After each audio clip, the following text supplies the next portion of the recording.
Hello friends, I know it's been a while, but welcome back to my garden.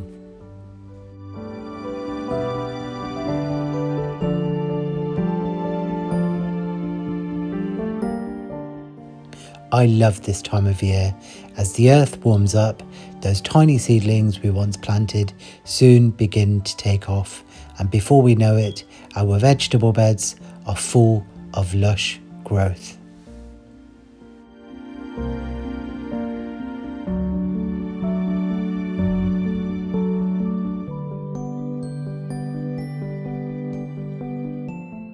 For me, one of the main things that I find satisfying as a gardener is getting my hands in the warm earth and finally planting out in my garden.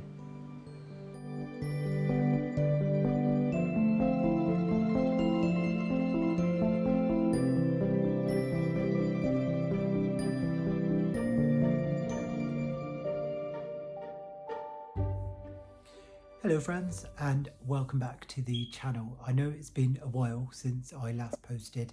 Life has just been so busy for me with work and lots of things going on at home, so just meant that I didn't have enough time to get out there and film whilst I've been gardening. So yeah, it has really been full on, but I thought I'll get back behind the camera and have a chat with everyone. I want to say thank you so much to so many of you that reached out and sent me lots of lovely messages to see how I was and trying to encourage me back onto my YouTube channel. So I really appreciate that. So thank you so much to all of you, because it has encouraged me to sort of get back on and do what I enjoy doing. A really difficult decision that I made at the start of this year was to say goodbye to my allotment plot. Now, honestly, this is not clickbait. Seriously, I did make that decision, and I found it quite hard to actually film and talk about it as well, because I absolutely, everyone knows I loved my allotment. 3 years on that site and I loved every minute of it, even the low times, the hard times that we had when the plot flooded and there were so many challenges. But to be honest, I wouldn't have changed any of it. I enjoyed it from start to finish, and I left on a high as well, because I just felt like I didn't want to start this growing season knowing that I was still a little bit busy with my job, and I didn't want to start it on the back foot and feel like I'm constantly sort of getting stressed or worried about, you know, getting onto my allotment and doing work. And a lot of gardeners would know that, especially when you've got allotments as well and you're handling full-time jobs and you're doing other things, that you really don't want to become it's very easy to become really overwhelmed, and it's really easy to sort of lose that spark and that interest that keeps you going and what you really enjoy doing. So I think it came a time at the start of this year I thought I didn't want the allotment to start growing and getting really out of control. I thought it was ideal right inside the middle of winter to really say goodbye, so that someone else can come on and literally wouldn't have a huge job to do. Because if I left it till now or later on this year, everyone knows how fast things grow on the allotment. So whilst everything was fairly dormant, it was just sort of the right thing to do. And it's not actually a bad thing as well for me, because it's actually a friend of mine that's taken over my plot. So I can go and see how things are getting on, what has she done that's different, and it'll be really nice. I've got a lot of friends at the allotment as well. I will miss that social space that we have on our allotment site, because that's what's great about what makes allotments fun as well, that you've got all these people that you meet and you make lots of new friends, and I will miss that. But I really just felt that it was the right thing for me to do.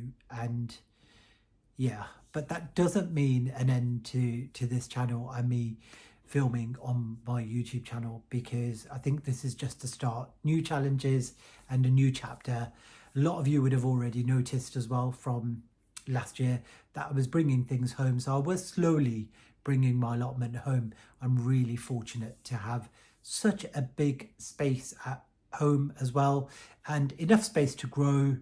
And really, to be honest, there were lots of parts of my garden that were quite neglected. So in a way, Now it means I can concentrate on my garden at home. And I've got so many plans as well. I'm planning to get a potting shed.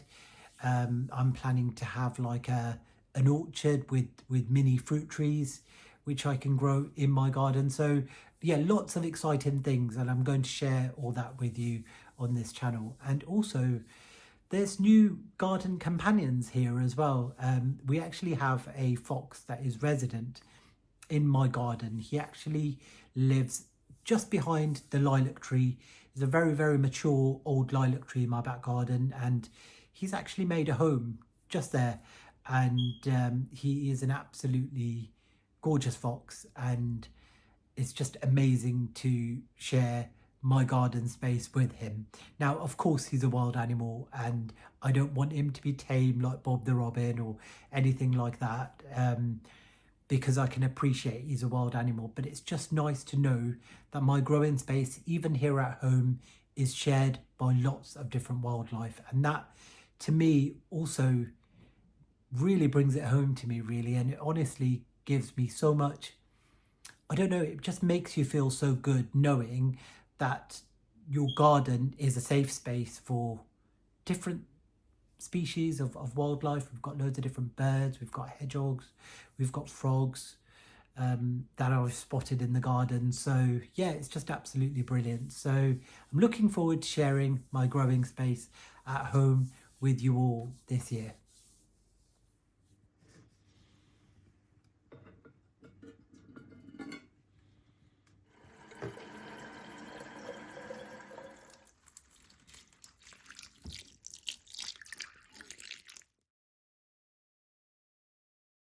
Honestly, everything is in full bloom at the moment and loving this heat. This is my bird of paradise in my conservatory, and it is full of blooms right now. This plant is almost 30 years old, and I've had it for 10 of those years. And yeah, this bird of paradise in my garden room is looking great. Lots of more blooms to follow. We've even got loads of really more flower spikes coming. So yeah, this plant is just really happy and enjoying the heat at the moment. My palm tree as well has also put on quite a bit of height this year and is standing tall as well. But look at the flowers, look at the blooms on this. These pods split open, revealing these yellow flowers that are on stems. And they are looking absolutely amazing. This plant is surrounded by these yellow flowers. Amazing. You are probably wondering what is going on with my onions. They look so close together and ready to harvest. No, I haven't been multi-sowing onions. These I sowed from seed and planted out in January 24. I just didn't get round to harvesting them when they were ready because I had so many onions from my allotment as well. So what has essentially happened is that these bulbs have split. Now I know that these will not be ready and they won't mature this year into full onions. It would likely be that the plants are just putting on this size so that they will go to flower. We've been using them as onion greens. I will at some point share some recipes of what we've been doing with onion greens with you all. But we will also let some of these go to flower so the pollinators can enjoy them.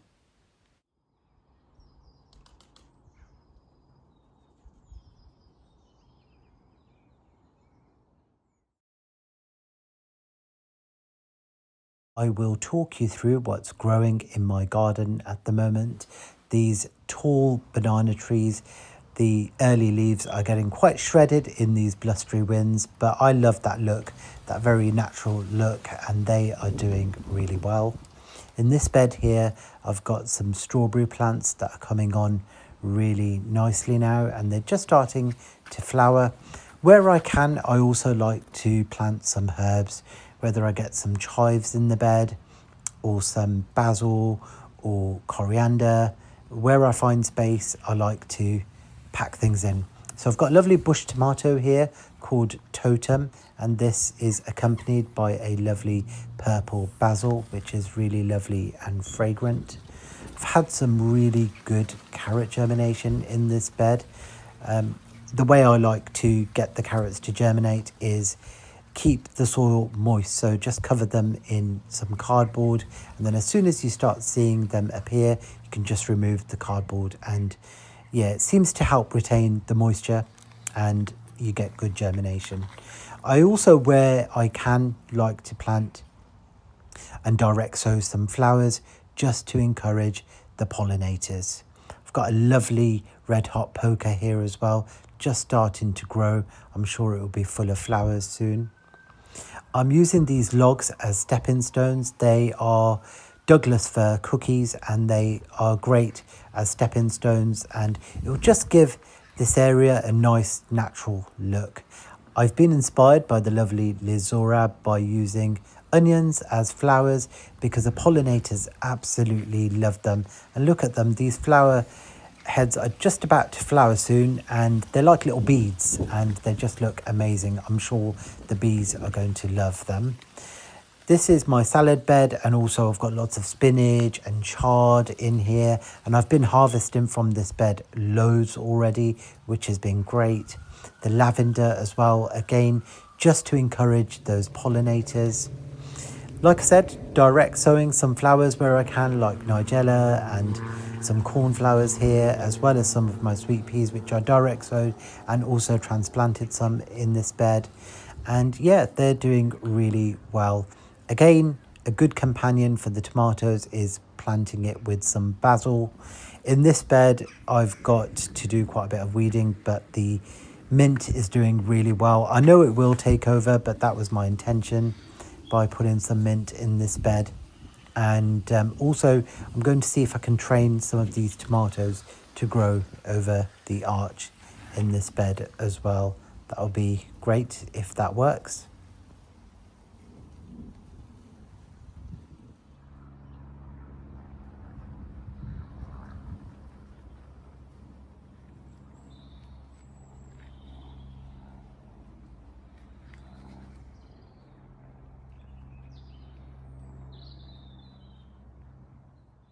You can join me on this lovely sunny day in Gloucester Garden Centre, where essentially I am shopping for a shed. There's an area by my veg beds where I was thinking, do I get a polytunnel? Do I get a greenhouse or a shed? And after much deliberation, I decided that why not go for a potting shed. This way I can get the best of both worlds. Now, this particular traditional looking potting shed caught my eye. It has these lovely large windows that will draw in lots of light. And on the inside, there is this great bench where I can store seedlings. And yeah, I can just picture myself in my garden, in this shed, pottering around and just looking out of these large windows onto my garden. And I decided this is the one, this potting shed from Tiger Sheds. Upon ordering the shed, I decided to make some variations. So this door here on entry, I will be having a stable door, and the wall directly opposite us here with the sign on it, I've decided to go for a window there. This would not only allow extra light to come in, but also the essential ventilation. So I can have that window open and it would just allow the air to pass through the shed. So that's been brilliant that I've been able to have some slight variations made to the shed that suit what I'm looking for. I am just off out to go and get some manure. And I know you're probably thinking, manure this time of year? You would probably be about right. Unless it's well rotted manure, there's no point in getting it directly to put on your beds. But what if I told you that there's a manure that's out there that you can actually even put straight onto your beds fresh? I'm not talking about horse manure, And I'm not talking about cow manure. Follow me and find out where I'm off to. Here they come, running down the hill to say hello. These are alpacas and they are super cute. They've all had their fleece removed, so they are more comfortable in this heat. Alpaca manure is really high in nitrogen and potassium, making it an excellent plant fertilizer. I was pleasantly surprised that the manure doesn't have a strong odor like horse manure or cow manure, and my plants are just going to really appreciate it.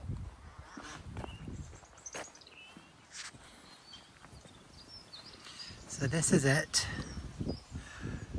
Right at the bottom of this mountain, I found gold. Honestly, such good, well rotted manure, full of worms and amazing for my veg beds. My bananas and my palms, they're just going to absolutely love this. And also I got some fleece as well, so that I can use that as mulch, keep the slugs away. Oh my word, look at the state of me. Misbah is not even going to let me in the house at this rate. So I've reached home and I'm just taking a closer look at this manure, and just take a look at this, full of really healthy worms. My vegetables and my plants are just going to absolutely love this. Thank you for joining me. I do hope that you enjoyed this one. If you did, please don't forget to like, comment and subscribe to the channel, and I will hopefully catch you in the next one. I thought I would leave you with some memories from my allotment plot. As that chapter closes, a new chapter has opened, and I'm hoping to share my progress in my garden at home with you all. So I do hope that you can continue to join me on this journey.